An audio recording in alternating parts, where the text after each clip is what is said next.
Hi folks, it's Craig Cooper here again.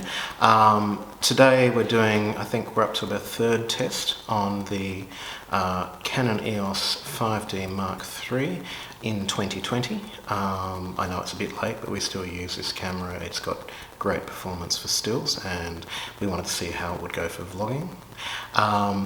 And we've got attached to that a Rode Videomic Go microphone, which, to be frank, we've been having a bit of trouble with. In particular, we've been getting a clicking noise. Now I'm going to be silent for a second and see if you can hear it. It has seemed to be a bit intermittent, but we'll see what happens. Did you hear anything? We heard it before, and certainly in other videos it's been very clear. Now, apparently we're not the only person or people who have the problem with the Videomic microphone. And the problem, from what I've been reading, is actually the cable. Now, the cable is curly and it seems to be being able to either pick up or create some interference, leading to a sort of a clicking noise in the background. Now, even if that's not there all the time, even if it's maybe due to cable placement, it's still a problem when you're vlogging because you don't know if it's happening in that in that sound capture or not. In terms of solving the problem with the cable, the first is that you can simply replace the cable. I imagine that if you replace the cable with a straight cable, the problem would go away. The second thing is I have seen in some other YouTube videos people simply getting a piece of aluminium foil and wrapping it around the cable, essentially creating a Faraday cage, and that apparently takes the problem away as well. So if that's why you're watching this video, if that's what you needed to know, go and give it a go.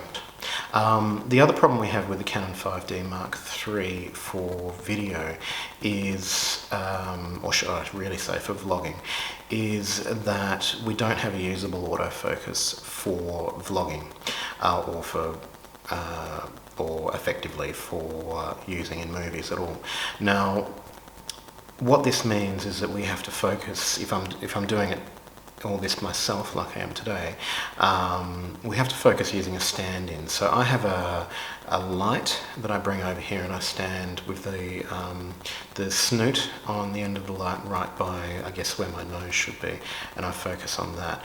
Now that creates a couple of other problems because it's not very precise, that method, given that if I move backwards or forwards I may be more or less in focus. So the other thing I've done is I've had to stop down the lens a little bit. So instead of shooting at 2.8 or 4, I'm at 5.6. That gives me a bit more depth of field, and I'm hoping this time around that'll give a bit more sharpness. But what that also means is there's a bit more depth of field in general, and so we're not getting the same sort of lovely out of focus background that we might from a different setup. We're assessing this to see if it's actually useful for vlogging. I'm beginning to get the impression that it's not. I am a little disappointed with the Videomic Go. From the tests I've done so far, the sound is actually quite good, except for this clicking, this interference noise.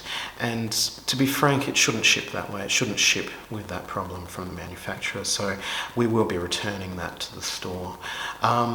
I hope this has been helpful. The 5D Mark III is still quite a popular and usable camera for stills even in 2020.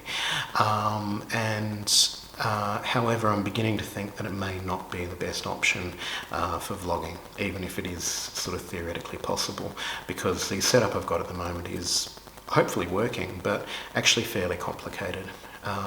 Thanks very much for listening, and I hope this has been helpful.